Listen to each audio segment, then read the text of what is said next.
I'm Keely Crass, and today I'm going to be demonstrating a ramp warm-up for a softball player. There are 9 different positions that you can play in softball, and this warm-up is ideal for all the positions, and it's beneficial for all of them, so it can be used for multiple players. So the ramp protocol consists of 3 different phases. The first phase is the raise phase. So with this phase, we use low intensity activities to raise the primary physiological factors such as body temperature, respiration rate, heart rate, and joint fluid viscosity. So our first exercise that we're going to be doing today is jumping jacks. So we're going to perform 20 jumping jacks, just regular jumping jacks, so jumping out and in, just like this. So that'll be the first exercise that our player will complete. Our next exercise is going to be 20 seconds of high knees. So for the high knees, you're going to want to put your hands at about hip level. You're going to try to just get those knees up, just like this, and touch them to those hands. So they'll do that for 20 seconds. Moving on to our next exercise, we're going to do 20 seconds of booty kicks. So for booty kicks, you are going to run and just try to kick the ankle to your bottom, just like this. Trying to get that foot to make contact with the bottom. Next, we are moving on to our long jumps. So for our long jumps, we're going to do them for 10 yards. And we will start. And for this exercise, you're going to bend and jump as far as you can, making sure that as you jump, your arms are fully extending over your head and you're trying to travel the furthest distance possible. So here's one more time. Bend, jump, and make sure that you land and recover before initiating the next jump.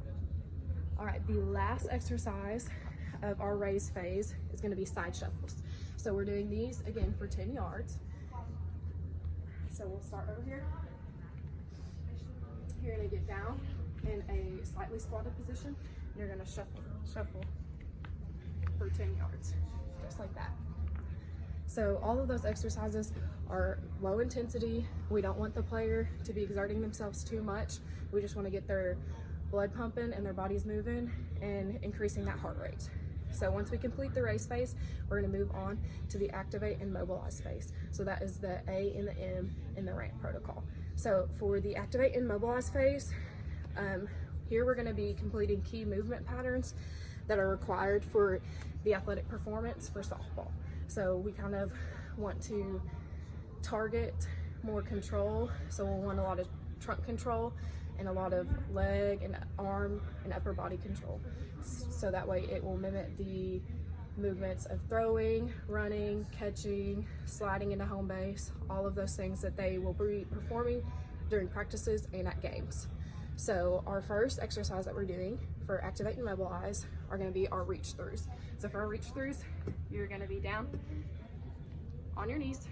You want to put a hand out in front. You're going to take one arm and you're going to reach it all the way through, just like this. That way you're really targeting those shoulders and stretching, and we're going to do 5 on each side. So like I just showed, you'll reach all the way through, hold it for a good second, and then go to the other side and stretch and hold it. And you're just going to repeat that 5 times on each side. All right, next are going to be our shoulder rolls. So this is really good for throwing, swinging, anything that's going to be involving those big arm movements that you see in softball. So first we're going to start with our shoulder rolls. We're going to do 5 forwards and 5 backwards. So you're just rolling those shoulders, just like this. These are forwards, then you're going to do 5 backwards. So rolling backwards, trying to get a big range of motion in those. So those will be our shoulder rolls. Next, we are going to do our arm circles, and same as the shoulder rolls, we're going to do 5 forwards and 5 backwards. So for our arm circles, feet about hip width apart, and you're going to do big circles all the way around. So that's forwards, then we're going to do big circles backwards, all the way around, getting those shoulder joints moving, working on that joint fluid viscosity. So 5 of those forwards and backwards. Next, we are going to do our lateral lunges. And so again, we will be doing these for 10 yards, and I'm going to demonstrate. So for your lateral lunges, I like to put hands on my hips. You're going to lunge to the side, making sure this leg is extended straight and you're getting a good bend with this other leg. And then you're going to go back to the other side, and then you're going to pivot and repeat. 1 and 1. And then you pivot and keep going for 10 yards. And you'll also go for 10 yards, and then you'll repeat that same thing back. So 20 yards total. Next will be our knee hugs. Once again, we're doing this for 10 yards, but for the knee hug, you are going to grab your knee, pull it all the way up to the chest, and you're gonna wanna go up on that toe of the bottom leg, then switch. Grab your knee, pull it up to the chest, go on that toe. Just like this. Next, we are going to do lunge, twist, twist. We're gonna do these for 10 yards as well, but for these lunge, twist, twist, you're going to step forwards, get a good lunge position. You don't want your back knee to touch the ground, but you want it to get close. Arms will be out in front of your chest, and you're just going to twist, twist to each side. Then you'll step forwards to complete another lunge, twist, twist. So this exercise is perfect for softball because not only does it activate those legs muscles, it also gets that good rotation of the trunk that you will need for swinging, going to catch a ball, pitching, all of that. Next, we are going to do our leopard crawls. So this is good because it really activates the trunk muscles, the core muscles, and also the legs. So for our leopard crawls, you're gonna be down on all fours, almost in a push-up position, but you wanna bend your knees at about 90 degrees, and you wanna try to walk your opposite arm and leg at the same time. Really focusing on squeezing your core and controlling your body. And then our last exercise for our activate and mobilize phase is going to be inchworms. So leopard crawls and inchworms we will both do for 10 yards.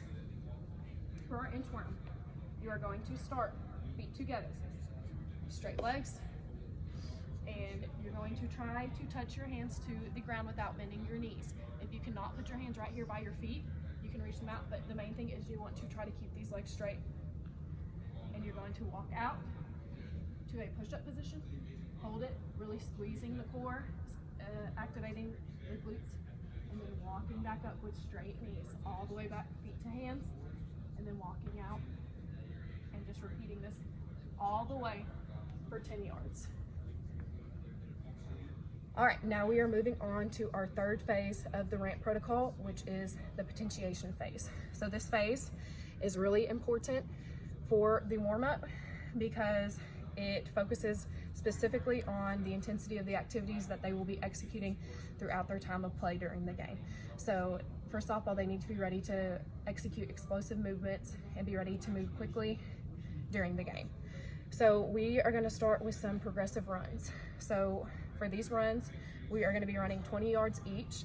We're gonna start off with 50% effort, then 75, and then 100%. So they're gonna run for 20 yards at half of their full speed, then 75, and then all on their last one, give it full out. We're gonna rest for 30 seconds in between each run. So for these, we're gonna start over here. I'm gonna tuck my shoelaces in because my shoes untied. And we are gonna start our first one off, like I said, at only 50% intensity. So I'd start here, and I'm gonna give it about 50%. So I'm just gonna run. Not too fast, but just giving it about half of what I can do. And then, like I said, if I was actually executing this, I would wait for 30 seconds, breathe, and then I would go ahead and do my 75%. So I'm gonna give it a little bit more intensity, a little bit faster.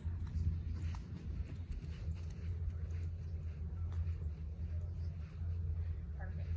Again, we will rest for 30 seconds before completing our last run, and this one's gonna be a full out sprint as fast as you can go. Okay, so after you have your 30 seconds of rest, you're gonna get ready. You're gonna sprint your last one for 20 yards. So ready and go.